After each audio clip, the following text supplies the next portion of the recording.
سورہ نسائی 451 word by word. سورہ بنی اسرائیل کے سٹارٹ میں اللہ تعالیٰ فرماتا ہے اعوذ باللہ من الشیطان الرجیم بسم اللہ الرحمن الرحیم سبحان الذی اسری بعبدہ لیلا من المسجد الحرام الی المسجد الاقصی الذی بارکنا حولہ لنریہ من آیاتنا. پاک ہے وہ ذات جو راتوں رات اپنے بندے کو لے گئی مسجد حرام سے ایک دور کی مسجد یعنی ایلیا میں بیت المقدس کی طرف. مسجد اقصی تو حضرت عمر کے زمانے میں وہاں بنی ہے, یہاں اقصی سے مراد ہے دور کی مسجد. نبی علیہ السلام کے زمانے میں بخاری مسلم میں آتا ہے اسے بیت المقدس مسجد ایلیا کہا جاتا تھا, یروشلم میں جو سیر کروائی. الذی بارکنا حولہ, وہ جگہ ہے جہاں کے ارد گرد کے ماحول کو اللہ نے بابرکت بنایا. وہ کیا بابرکت ہے؟ 4000 نبیوں کی قبریں ہیں وہاں پہ. لِنُرِيَهُ مِنْ آیَاتِنَا, تاکہ اللہ تعالیٰ اپنی قدرت کی بڑی بڑی نشانیاں اپنے محبوب کو دکھائے صلی اللہ علیہ وآلہ وسلم. اِنَّهُ هُوَ السَّمِيعُ الْبَصِيرُ, بے شک اللہ تعالیٰ سننے والا دیکھنے والا ہے.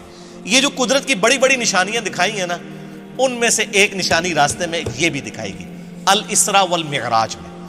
الاسراء آپ کا رات کا زمینی سفر ہے اور المعراج آپ کا آسمانوں کا سفر ہے جو یروشلم سے آسمانوں کی طرف. میں نے ڈیٹیل کے ساتھ اس کے اوپر 3 لیکچر ریکارڈ کروا دیے ہیں. مسئلہ نمبر 126 A B C, جسے شوق ہو وہ دیکھے. میری زندگی کے بہترین تحقیقی لیکچرز میں سے ہیں. آپ کو واقعہ معراج پہ اتنی تحقیق کسی کتاب میں نہیں ملے گی. اللہ کے فضل سے میں نے جتنی اس میں محنت کی الحمدللہ. اس میں نے یہ حدیث بیان کی تھی سنن نسائی 451. انس بن مالک سے بھی ہے, سیدنا شداد ابن اوس سے بھی. انس بن مالک کہتے ہیں کہ نبی علیہ السلام نے فرمایا میرے پاس ایک جانور لایا گیا براق, جو گدھے سے بڑا اور خچر سے چھوٹا تھا. اس کا قدم وہاں پڑتا تھا جہاں اس کی نگاہ پڑتی تھی. اتنی یعنی سپیڈ میں وہ چلنے والا اڑنے والا جانور تھا. میں جبرائیل علیہ السلام کے ساتھ اس پر سوار ہو گیا. میں کچھ چلا تھا تو جبرائیل علیہ السلام نے عرض کی اے اللہ کے نبی اتریے اور یہاں پر نماز پڑھیے. میں اترا اور میں نے وہاں پر نماز پڑھی. یعنی نبی علیہ السلام کو نمازیں تو معراج میں ملی ہیں, لیکن اس سے پہلے بھی آپ نفلی نماز تو پڑھتے تھے. 2 رکعت آپ نے پڑھی. پھر جبرائیل علیہ السلام نے عرض کیا اللہ کے محبوب صلی اللہ علیہ وآلہ وسلم آپ جانتے ہیں میں نے آپ کو جو نماز پڑھائی ہے یہ جگہ کون سی ہے؟ پھر خود ہی فرمانے لگے, عرض کرنے لگے اے اللہ کے محبوب یہ طیبہ ہے, مدینہ شریف, جو ان قریب آپ کی ہجرت گاہ بنے گا. یعنی ہجرت سے پہلے واقعہ معراج ہوا ہے. نبی اسلام کو پہلے اللہ نے دکھا دیا کہ آپ نے الٹیمیٹلی یہاں پہ آنا ہے. پھر نبی اسلام کہتے ہیں ہم دوبارہ براق پہ سوار ہوئے.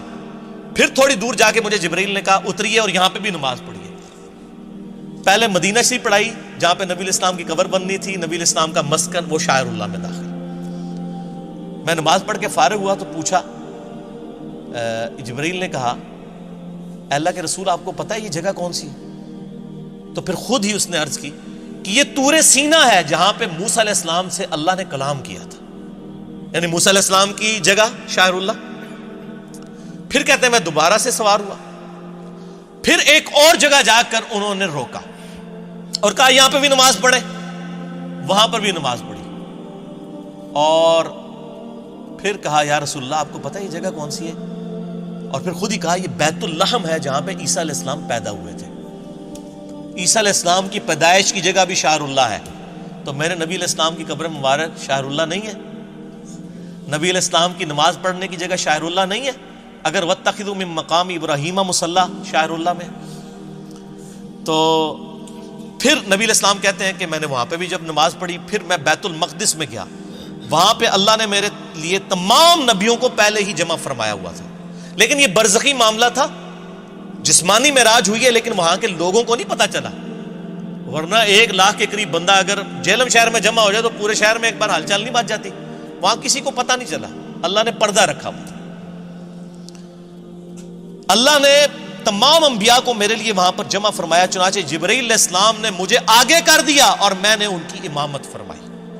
یہ ایک ڈکلیئرڈ تھا اللہ کی طرف سے, ایک سمبل تھا کہ امام الانبیاء ہیں ہمارے محبوب صلی اللہ علیہ وآلہ وسلم. اور یہ والا جو پورشن ہے نا امام الانبیاء والا, یہ صحیح مسلم میں بھی موجود ہے انٹرنیشنل نمبر کے مطابق 430, جس میں نبی علیہ السلام کہتے ہیں کہ کفار مکہ نے واقعہ معراج کے بعد مجھ سے جب پوچھا کہ اچھا تم کہتے ہو میں راتوں رات ہو کے آیا ہوں, بتاؤ بیت المقدس کے دروازے کتنے ہیں, اس کی سیڑھیاں کتنی ہیں, اس کا کلر کتنا ہے؟ اب میں یہ سیڑھیاں پچھلے 7-8 سال سے چڑھ رہا ہوں، مجھے آپ پوچھیں تو میں نہیں بتا سکتا، اور ایک شخص ایک رات کے لیے گیا، وہ کیسے بتائے گا؟ حضور کہتے ہیں میں اتنا پریشان ہوا کہ اعلان نبوت کے بعد کبھی اتنا پریشان نہیں ہوا تھا کہ میں ان کے سوالوں کے جواب نہیں دے سکوں گا. تو اللہ تعالیٰ نے بیت المقدس اٹھا کے میرے سامنے کر دیا. مدینہ شریف سے بیت المقدس نظر آ رہا ہے. وہ جو مجھ سے پوچھتے تھے میں دیکھ کے بتا رہا تھا. اس سے پتہ چلا کہ نبی علیہ السلام کو علم غیب نہیں تھا، بلکہ اللہ تعالیٰ غیبی خبریں عطا فرماتا تھا، اور اس ایک خاص موقع پر وہ غیبی چیز دکھا دیتا تھا. یہ صحیح مسلم 430 انٹرنیشنل نمبر کے مطابق. اس میں یہ آتا ہے کہ میں جب معراج میں بیت المقدس میں پہنچا اور تمام نبیوں کو میرے لیے وہاں پر جمع کیا گیا، تو مجھے جبرائیل نے کہا آپ ان کی امامت کروائیں. صحیح مسلم 430. تو میں نے ان کی امامت کروائی، اور بڑے رکت انگیز الفاظ ہیں. حضور کہتے ہیں میں نماز پڑھ کے جب فارغ ہوا تو جبرائیل علیہ السلام نے مجھے کہا یا رسول اللہ صلی اللہ علیہ وآلہ وسلم، آپ کے پیچھے داروغہ جہنم سیدنا مالک علیہ السلام کھڑے ہوئے ہیں، جن کا نام سورہ الزخرف کی آیت نمبر 77 میں آیا ہے. داروغہ جہنم، داروغہ جنت ہیں رضوان، اور داروغہ جہنم مالک. آپ کے پیچھے مالک کھڑے ہیں داروغہ جہنم، تو اے اللہ کے محبوب آپ ان کو سلام کیجئے. نبی علیہ السلام کہتے ہیں میں مڑ کے جب سلام کرنے لگا تو اس نے پہلے ہی مجھے کہہ دیا السلام علیکم، یعنی اس نے نبی علیہ السلام کو پروٹوکول دیا. پھر نبی علیہ السلام نے وعلیکم السلام کہا. یعنی اس کائنات میں جتنے فرشتے ہیں، جتنے انبیاء ہیں، وہ نبی علیہ السلام کا احترام کرتے ہیں. یعنی داروغہ مالک نے یہ انتظار نہیں کیا کہ حضور میری طرف متوجہ ہو کے مجھے سلام میں پہل کریں. جیسے حضور مڑے ان کا السلام علیکم یا رسول اللہ صلی اللہ علیہ وآلہ وسلم. سبحان ربک رب العزت عما یصفون وسلام علی المرسلین والحمد للہ رب العالمین.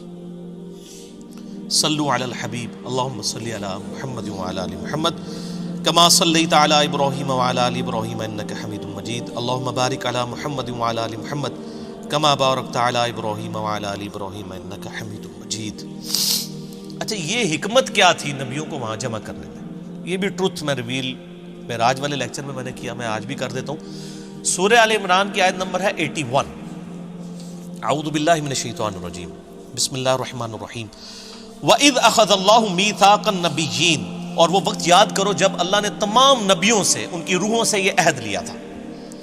لَمَا آتَيْتُكُم مِّن كِتَابٍ وَحِكْمَةٍ، جب میں تمہیں کتاب اور حکمت دے کر بھیجوں. ثُمَّ جَاءَكُمْ رَسُولٌ مُصَدِّقٌ لِمَا مَعَكُمْ، اور تم پیغمبر ہو اور تمہاری پیغمبری کے دوران کوئی اور رسول آ جائے جو تمہاری تصدیق کرے. لَتُؤْمِنُنَّ بِهِ وَلَتَنْصُرُنَّ، تو تم پر یہ لازم ہے کہ تم نے اس کی بھی تصدیق کرنی ہے اور اس کی مدد بھی کرنی ہے. جیسا کہ حضرت یحییٰ علیہ السلام نے حضرت عیسیٰ علیہ السلام کی تصدیق کر دی، دونوں ایک زمانے میں. ٹھیک ہو گیا؟ تو اسی طریقے سے اللہ تعالیٰ فرما رہا ہے جو کوئی بھی پیغمبر ہے، اور اسی کا کلائمیکس یہ ہے کہ اگر میرے نبی آ جائیں صلی اللہ علیہ وآلہ وسلم تو تم تمام نبیوں نے ان کی تصدیق کرنی ہے. اب بڑے سخت الفاظ ہیں. قال اقررتم، اے نبیوں کیا اقرار کرتے ہو؟ واخذتم علی ذالکم اسری، اور اس پہ میرا یہ بھاری ذمہ اٹھاتے ہو کہ جب نبی علیہ السلام تمہاری زندگی میں آ جائیں تو تم نے ان کی مدد بھی کرنی ہے اور ان پہ ایمان بھی لانا ہے. اللہ اکبر. قالوا اقررنا، تمام نبیوں نے کہا ہم اقرار کرتے ہیں. قال فاشهدوا وانا معكم من الشاهدين، تو پھر کہا کہ دیکھو میں بھی تمہارے ساتھ گواہوں میں شامل ہوں، ایک دوسرے پر گواہ ہو جاؤ کہ جب نبی علیہ السلام آئے تو تم تمام نبیوں نے ان کی تصدیق بھی کرنی، ان کی مدد بھی کرنی. ابھی یہاں پہ بات ختم نہیں ہوئی، آگے فتویٰ بھی آ رہا ہے بڑا گاڑا. فمن تولى بعد ذلك، اگر تم نبیوں میں سے بھی کوئی پھر گیا نا کہ اس نے میرے نبی علیہ السلام پر ایمان نہ لایا، ان کی زندگی میں اگر وہ آ گئے، فاولئک هم الفاسقون، تو ایسا پیغمبر بھی پھر فاسق ہوگا. والعیاذ باللہ تعالی. یہ انبلیویبل بات ہے.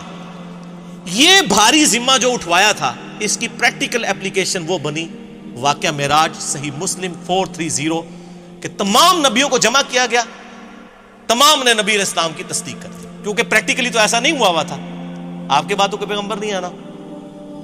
تو وہ اللہ تعالیٰ نے ایک اسپیشل ایک مجلس کا انعقاد کیا.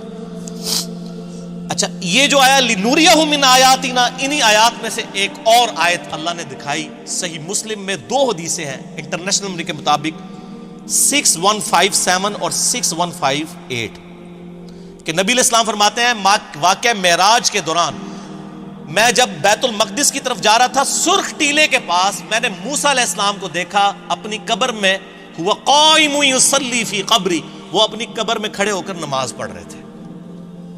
یہ صحیح مسلم 6157 اور 6158۔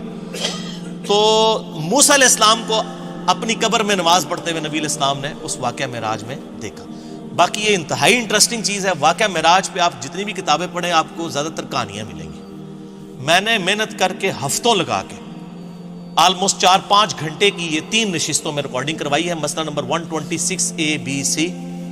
آپ کا دل خوش ہو جائے گا۔ واقعہ معراج پہ آپ کو اس کے بعد کوئی کتاب اور آپ سینکڑوں لیکچرز بھی سنیں، وہ چیزیں نہیں ملیں گی انشاءاللہ جو میں نے اس میں ریکارڈ کروا دی ہیں، وہ ضرور دیکھیے گا۔